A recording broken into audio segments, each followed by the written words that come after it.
Good morning, everyone, and welcome to a wonderful Wednesday. We are here for yet another read aloud, and we are going to go ahead and just jump right into it. I'm excited and just want to say thank you. I'm not even sure who to say thank you to, so I got home and I had an Amazon delivery, which I seem to have many lately, but that's a whole nother story. And this book was there. There was no message or card or anything. It was just this book. And I was like, okay, well, maybe someone wanted me to read this for our read aloud. So that's exactly what we're going to do. The name of the book is called Maya's Mission to be a Mathematician. Maya's Mission to be a Mathematician. And it is by Lisa Godson. Now, I'll admit, I've seen this book around, but I haven't really looked into it. So I'm super excited. So I'm not sure who sent it to me, but thank you. Thank you. And it is our read aloud for today. Maya's Mission to be a Mathematician. And I know some people might say Mia. I am saying Maya. I had a friend in school whose name was spelled like this, so I am saying Maya.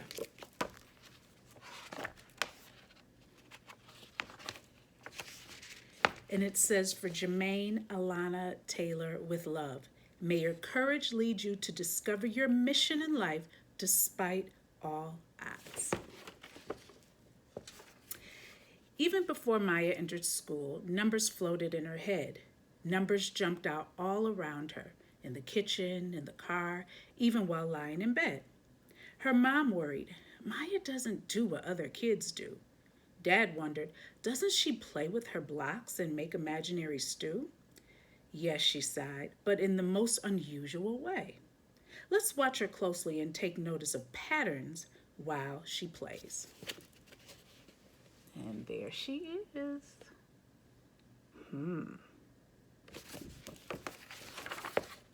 Maya sat alone, as she always did, carefully cutting Play-Doh and measuring each strip. The size of each part was the exact same, and she did it in a whip. She counted out numbers, made lines and dots to mark her place. She connected her points to make angles in all sorts of shapes. Look at her using the kitchen to do some math. Looks like she's measuring some type of liquid, some type of milk or something. From room to room, Maya would go, calculating, counting, and figuring out all there is to know. How come the numbers go up to 12 on my ruler and the clock? Maya counted every line around the combination lock. So there she is thinking. The lock, the ruler, the clock, all the different numbers all around her. In the car, she asked, what is that? Why does it go around and end with 0? Mom said, that's an odometer, and the numbers end in 0. The proper names of things you have to know. Odometer and 0, she repeated several times. Why does each of those zeros have different numbers in front, was the question on her mind. 20, 30, 40, 50 miles per hour. Maya and her mom counted each number as the car went faster and faster. Oh, so fast. They counted the numbers backwards, and the car slowed down at last. So look at all that wonderful learning that they are doing, even in the car. Dad blurted out, maybe she's a little unique. Mom sighed, is it normal for kids to count and calculate every time they speak? Maybe Mr. Rogers could help us figure this out. Surely Maya's teacher would help clear up our doubts. Mr. Rogers paused and said calmly, Maya's curiosity of calculations and numbers lead me to believe that Maya is on a mission to be a great mathematician. They both exclaimed. A matho who? He continued, Maya counts backwards, forwards, and recognizing all of her numbers. She calculates, solves problems, crunches numbers of all kinds. She has a true mathematician's mind. Maya sometimes even counts mentally in her head. She figures out solutions, but chooses not to share her answers instead. Mr. Rogers cleared his throat. But there is something that concerns me. She sits alone and speaks to no one. I'm beginning to feel Maya is a bit lonely. So there's their mom and dad talking to the teacher. So her parents did what any good parents would do. They set up a play date for her and Aloud. When Allie came to play, she bought her dowels, nail polish kit, a tea set to display. Let's have a tea party first, she said with a smile on her face. Maya stacked all the teacups and counted them each. She grouped them and sorted them by color, size, and put them out of Allie's reach. Look what's happening. Even while she's having a tea party, she's still thinking about numbers. At lunch, Maya measured the sandwiches into equal parts and shared to make it fair. She whispered, I ate 4 out of 4. Do you have any pieces left to spare? Aloud asked, may I have a cup of water? Her voice sounded so nice. Maya used a measuring cup to be precise. Aloud said, I don't want to play with you. Maya hung her head low and felt so blue. So maybe Aloud is not used to someone like Maya. But is there anything wrong with Maya? Absolutely not. Nothing wrong with her at all.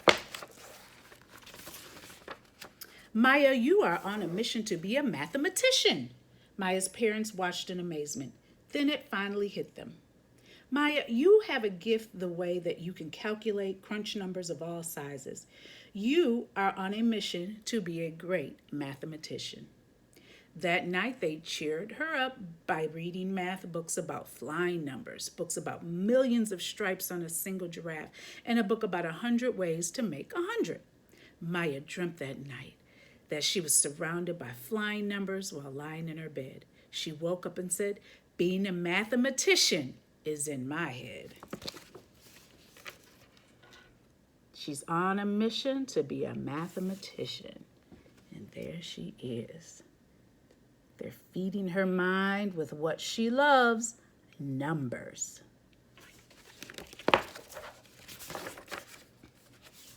When she went to school, Mr. Rogers had a word problem on the chart paper for the class to solve. Some of the numbers were big and some were small. Everyone sat quietly when the teacher asked, how many in all? Maya wanted to speak, but she sat quiet and remembered the time her classmates called her a freak. Then the numbers filled her head, and she said to herself, a mathematician would not be afraid.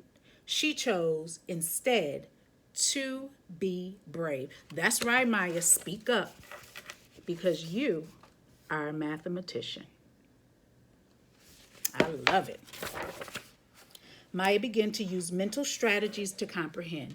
The answer is less than the original number because some were taken away and split among friends. Then a friend added on at the end. She started to mark up her paper, then ran out of room and started to mark up her desk right in her classroom. Then she pushed up her glasses and walked slowly to the chart. Watching her calculate was a true work of art. She drew 2 tens frames and wrote a number sense underneath. She drew base 10 drawings, then crossed out a few. Her classmates sat in disbelief. Maya did not realize her whole class stood around her and were stunned. The silence was broken by the sound of Maya's squeaky voice. 1 10 and 7 ones equals 17. All done. Mr. Rogers smiled. Quite sophisticated, I'll say. Maya, you are a mathematician on this very day.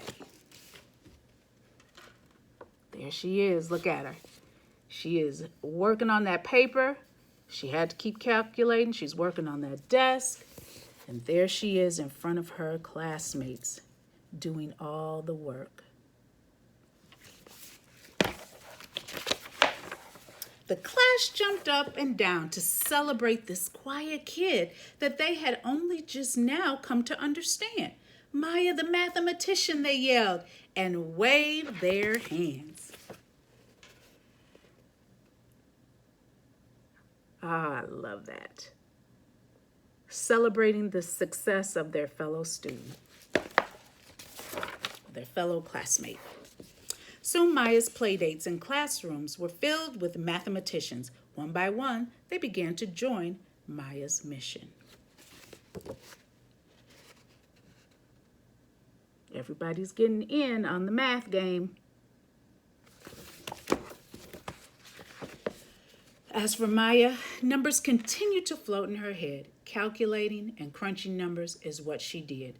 She continued to learn all that she could, discovering new numbers, patterns, and ways to problem solve. For she was on a mission, Maya the mathematician.